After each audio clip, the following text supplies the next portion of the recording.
Assalamualaikum warahmatullahi wabarakatuh. OSI Layer.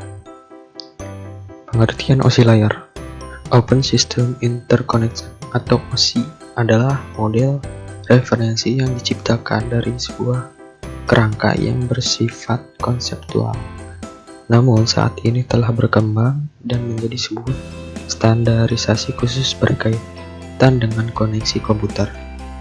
Tujuan dari pembuatan OSI Layer adalah menjadi model rujukan bagi setiap vendor atau developer, sehingga produk atau perangkat lunak yang dibuat memiliki sifat interpolate, yang berarti user dapat melakukan kerjasama dengan produk atau sistem tanpa perlu melakukan penanganan secara khusus atau spesial. 7 model OSI Layer. 1. Application Layer, lapisan ke-7. Application Layer adalah lapisan yang menjadi pusat center terjadinya suatu interaksi antara pengguna and user dengan aplikasi yang bekerja menggunakan fungsionalitas sebuah jaringan. Selain itu, juga mempunyai fungsi untuk melakukan konfigurasi mengenai bagaimana cara aplikasi dapat bekerja menggunakan resource jaringan, dan kemudian dapat memberikan pesan saat terjadi sebuah kesalahan pada proses pengaturan jaringan. Contoh, beberapa service dan protokolnya berada pada application layer adalah HTTP, SMTP, FTP, dan lain-lain. 2. Presentation Layer, lapisan kedua. Lapisan yang keenam adalah presentation layer, di mana mempunyai fungsi untuk mentranslasikan format data yang akan ditransmisikan oleh aplikasi melalui jaringan ke dalam format yang dapat ditransmisikan oleh sebuah jaringan. Pada layer ini, data juga akan terenskripsi dan deskripsi melalui sistem. Contoh protokol yang berada pada presentation layer adalah MIME, SSL, TLS, dan lain sebagainya. 3. Session Layer, lapisan kelima. Session Layer merupakan lapisan yang berfungsi untuk mendefinisikan bagaimana sebuah koneksi dapat dibuat, dikelola, dan dikembangkan. Contohnya, protokol yang berada pada session layer adalah NFS, SMB, RTP, dan lain-lain. 4. Transport Layer, lapisan keempat. Transport Layer mempunyai fungsi untuk memecah data menjadi paket-paket data, serta memberikan nomor urut untuk setiap paket, sehingga nantinya dapat disusun kembali saat sampai pada tujuan.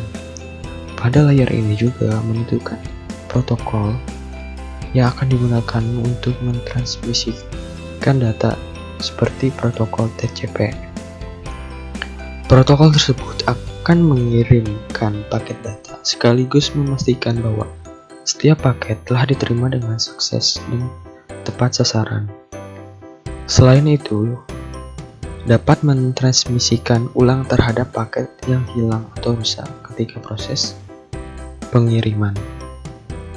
Kelima, Network Layer, lapisan ketiga. Tugas dari network layer adalah membuat header atau paket yang berisi informasi IP, Internet Protocol, baik IP pengiriman atau IP tujuan data. Pada suatu kondisi, network layer juga melakukan proses routing melalui interlocking dengan menggunakan bantuan router atau switch pada layer ketiga. 6. Data Link Layer, lapisan kedua. Pada data link layer memiliki tugas untuk menentukan setiap bit data dikelompokkan menjadi format yang disebut dengan frame. Pada level ini juga terjadi koreksi kesalahan, flow control, pengalamatan, dan muatan hardware atau perangkat keras, seperti halnya pada MAC, Address Media Access Control Address. serta menentukan bagaimana perangkat jaringan seperti hub, repeater, break, dan switch pada layer 2 dapat beroperasi. Untuk spesifikasi IEEE 802 dapat membagi tingkatan menjadi 2 level, yaitu lapisan media access control dan lapisan logical link control. 7. Physical layer lapisan ke-1 dan model OSI layer terakhir yang paling utama adalah physical layer. Fungsinya adalah untuk mendefinisikan media transmisi jaringan, sinkronisasi bit, metode pensinyalan, serta membangun arsitektur jaringan seperti pengkabelan dan topologi jaringan.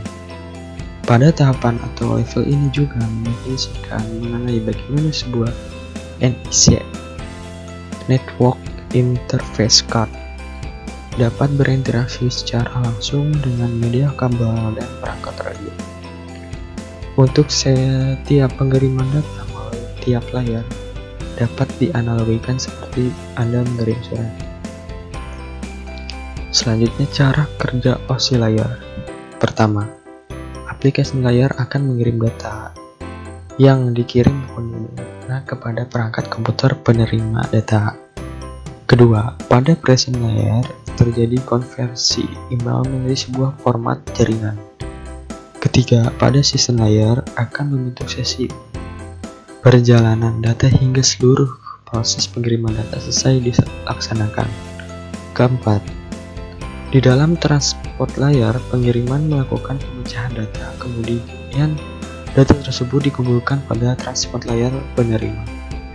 Kelima, network layer membentuk sebuah alamat sehingga dapat menentukan dan mengarahkan data sehingga sampai pada tujuan yang benar. Keenam, di dalam data link layer akan dilakukan pembentukan data menjadi bentuk frame serta alamat fisik. Dan ketujuh, pada lapisan utama, tepatnya physical layer, data akan dikirim melalui medium perantara jaringan menuju lapisan transport penerima. Terakhirlah, alur jalannya proses akan berbalik dari physical layer menuju application layer. Nantinya akan mengarah pada jaringan komputer penerima. Oke, kesimpulannya, OSI layer adalah model referensi yang dikembangkan untuk menciptakan sebuah kerangka yang bersifat konseptual. OSI layer juga memiliki 7 model layar yang terdapat dari application, presentation, session, transport, network, dan data link. Physical layer untuk setiap level mempunyai peran dan fungsi masing-masing dengan cara kerja pengiriman dari setiap model dilakukan secara berurutan. Terima kasih. Wassalamualaikum warahmatullahi wabarakatuh.